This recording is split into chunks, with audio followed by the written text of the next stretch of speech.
Hi, I'm Scott Castline, and I am so excited to be working with Vanlife to install loose fill sheep's wool insulation in our Ram Promaster camper van. So first I want to talk about framing.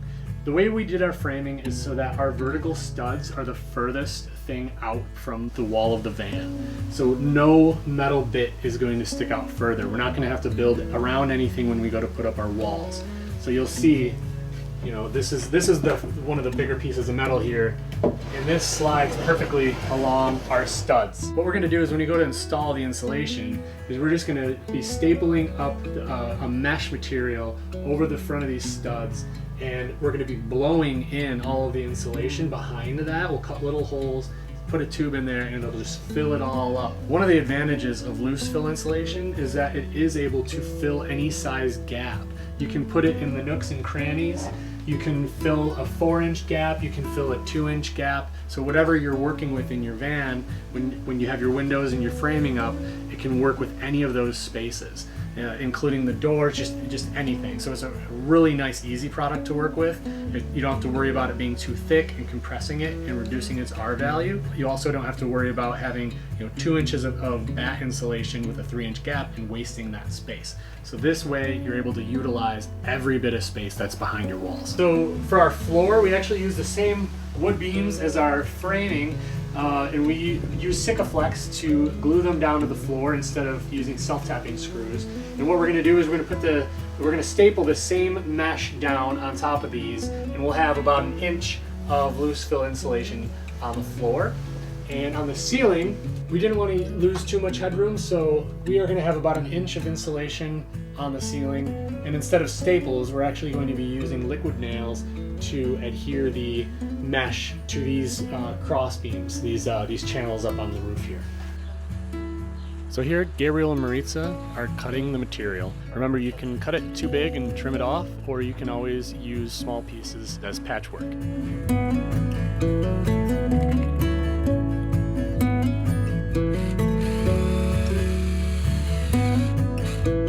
Here, Gabriel is explaining how important it is to keep your material taut.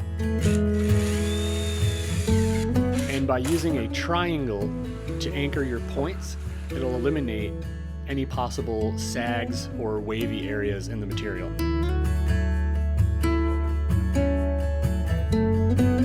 They're using 1/2 inch metal self-tapping screws to mount the mesh. You just build one triangle and then add another point to make another triangle, and so on, checking as you go. One thing that we've learned throughout this process is just how important it is to get the mesh right. This honestly is where most of the time was spent and makes the rest of the process much easier. You can always cut around certain features in your van that you want to be able to access in the future for electrical wiring, around your lights, and so on.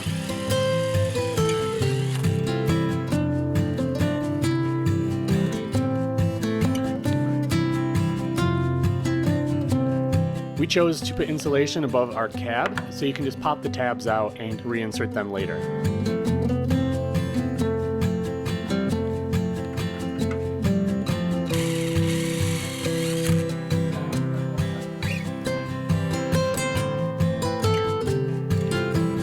On our walls, since we have wood, Gabriel is using a hammer stapler to attach the mesh to the walls.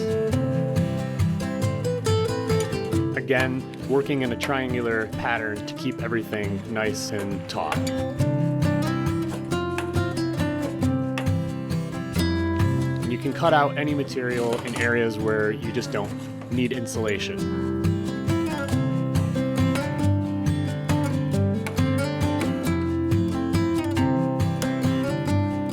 Don't be afraid to use a lot of staples to keep everything in place.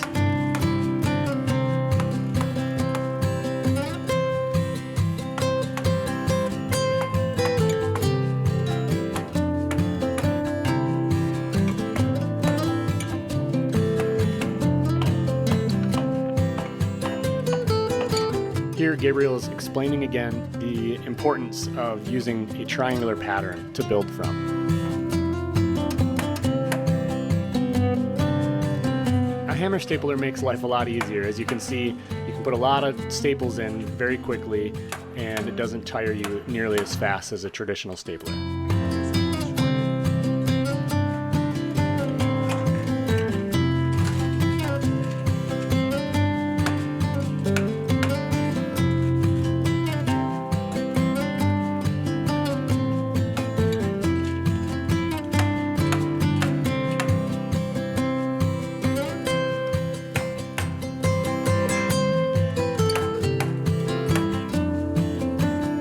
And you can just trim off any excess mesh that isn't needed.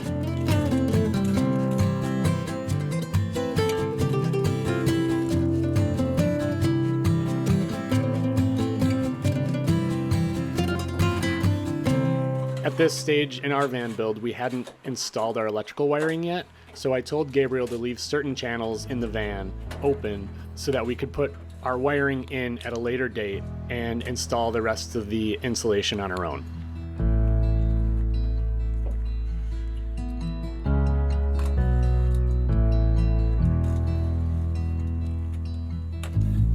In this particular area, we are building a recessed box in the wall where our bed will be so that we have a couple more inches of headroom. So he's just cutting the mesh material around that box.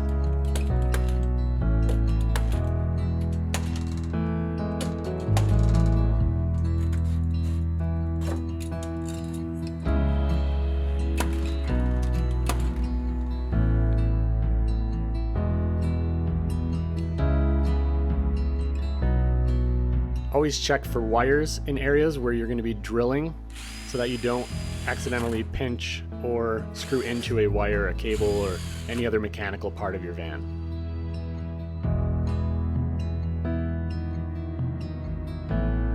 You can use many different things to install the mesh itself. A lot of people have leaf blowers, so you can actually use the intake of your leaf blower to insert the wool and attach a vacuum hose or some other type of hose to the blowing end of the leaf blower, and that's how you install the wool.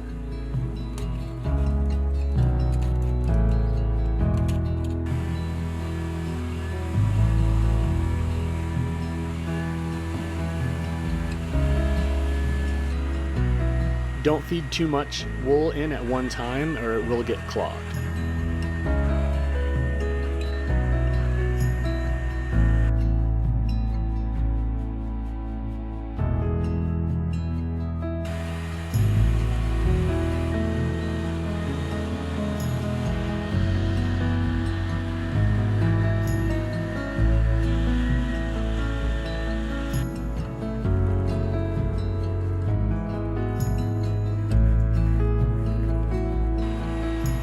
Here you can see how nicely the loose fill insulation fills all of the various gaps in your van. If things get messy, you can use the vacuum part of the leaf blower to just suck up any loose fill insulation that falls on the floor.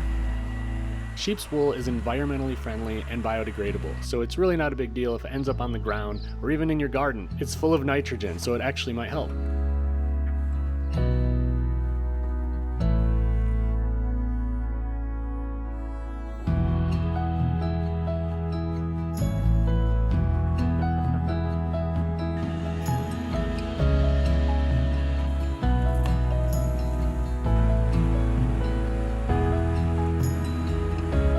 It's important not to overfill any of your cavities.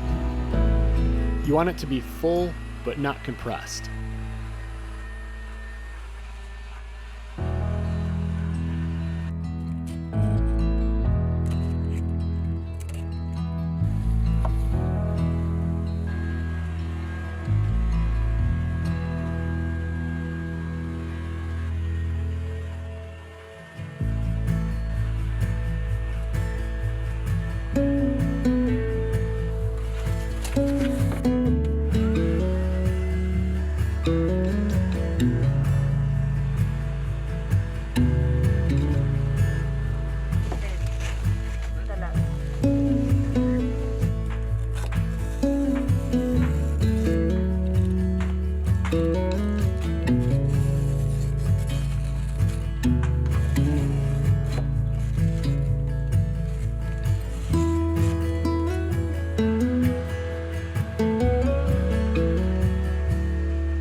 Now they're onto the floor.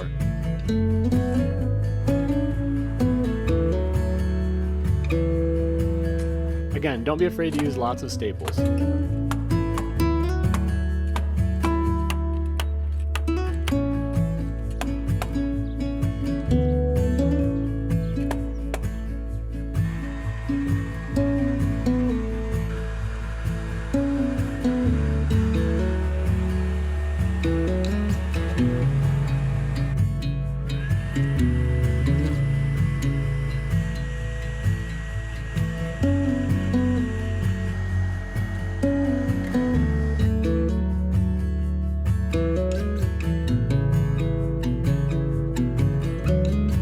find an area that didn't completely fill, just cut another hole and use your hands to stuff more in. As you can see, this process is pretty straightforward, and we couldn't be happier to have loose fill sheep's wool insulation by Vanlife in our camper van.